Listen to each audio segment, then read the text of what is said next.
Pada pagi itu, matahari bersinar indah. Anak manusia baru saja memulai rutinitas sehari-hari. Para nelayan berada di laut lepas. Kaum ibu sedang sibuk di dapur. Anak-anak usia sekolah menikmati hari libur. Sebagian pemuda sedang berolahraga. Sebagian lagi bersiap-siap menuju pantai untuk rekreasi. Para buruh bangunan sedang bekerja. Suasana pasar hiruk pikuk dengan berbagai transaksi. Burung-burung baru saja meninggalkan sarang.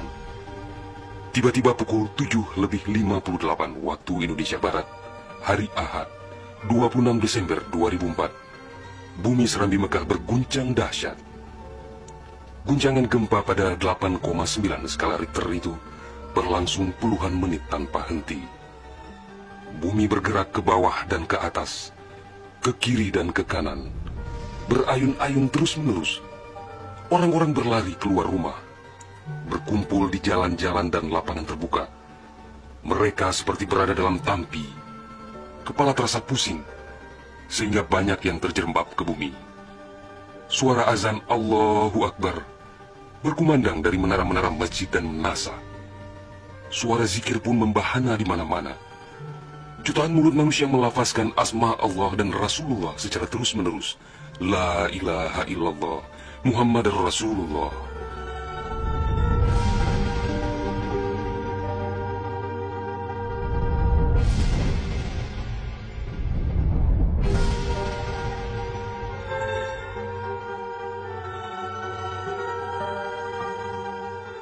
Seusai gempa dahsyat itu, sebagian orang pergi untuk melihat-lihat situasi, karena terbetik kabar bahwa di tempat tertentu ada bangunan yang rubuh, ada tanah yang terbelah, dan ada pula rumah yang ditelan bumi. Tidak terpikirkan oleh mereka apa yang akan terjadi setelah itu. Tidak ada tanda-tanda alam yang begitu kentara. Tidak ada yang mampu menafsirkan dan menduga sebentar lagi akan terjadi bencana maha dahsyat yang meluluh lantakkan permukiman penduduk sepanjang pesisir Aceh. Tidak ada pula yang mampu menerjemahkan berbagai firasat atas pusaran nasib yang bakal menimpa tanah rencong.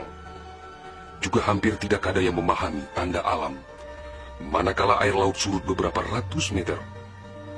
Orang-orang di pesisir pantai tampak asyik mengumpulkan ikan yang menggelbar-gelbar. Bahkan air sungai pun mengering, namun tidak ada yang dapat membaca tanda-tanda itu. Mereka seakan melupakan gempa yang baru berlalu.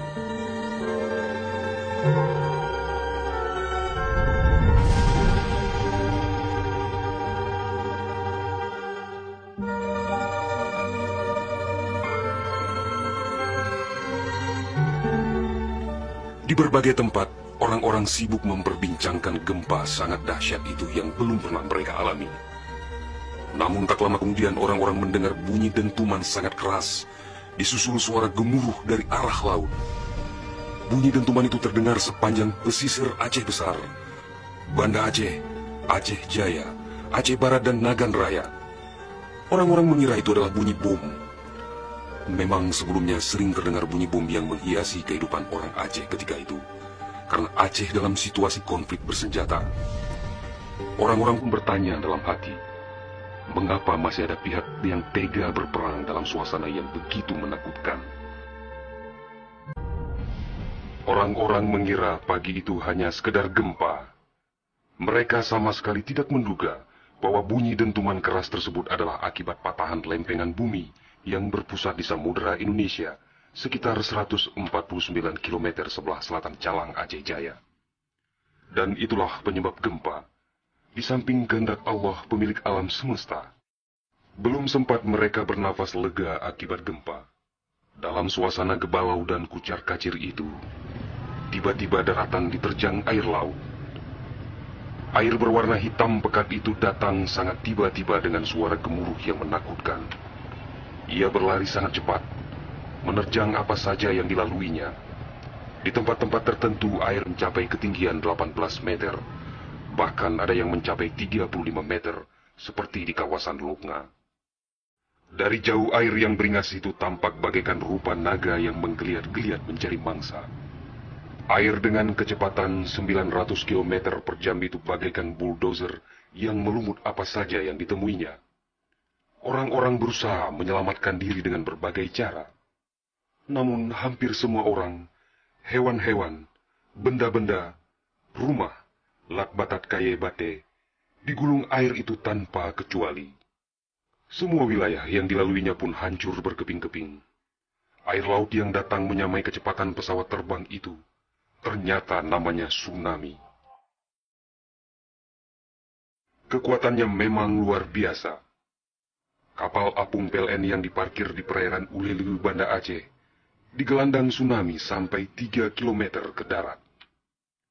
Kapal itu sekarang menjadi objek wisata tsunami. Demikian juga kapal angkut Sendalas milik PT SAI diseretnya ke atas badan jalan negara Banda Aceh melabuh di Lokna. Kapal-kapal nelayan ukuran besar yang diparkir pelabuhan ikan di Lampulo, Banda Aceh, banyak yang terdampar ke pusat kota. Termasuk mesin cetak harian Serambi Indonesia dikerungcut di bawah tsunami sejauh 1 km. Kendaraan roda 4 hancur tak berwujud. Rumah dan toko-toko serta bangunan lain yang kokoh pun hancur lebur rata dengan tanah. Semuanya di luar dugaan manusia, seakan sebuah mimpi buruk yang sangat langka. Setelah kira-kira 15 menit air laut itu beraksi, suasana pesisir Aceh pun lengang, sunyi, sepi, senyap, dan hening yang tak bisa dilukiskan dengan kata-kata. Sebagian besar permukiman penduduk rata dengan tanah, seakan instrumentalia kehidupan telah berakhir sampai di sini. Ratusan ribu orang nelangsa, teduk tesepuk, teluk menjaro, teingat kedro hana ledaya, atau terduduk lunglai bersilang tangan, mengingat nasib tiada berdaya. Tsunami yang diakibatkan gempa tektonik itu juga melanda Malaysia, Thailand, India, Maladewa, Sri Lanka,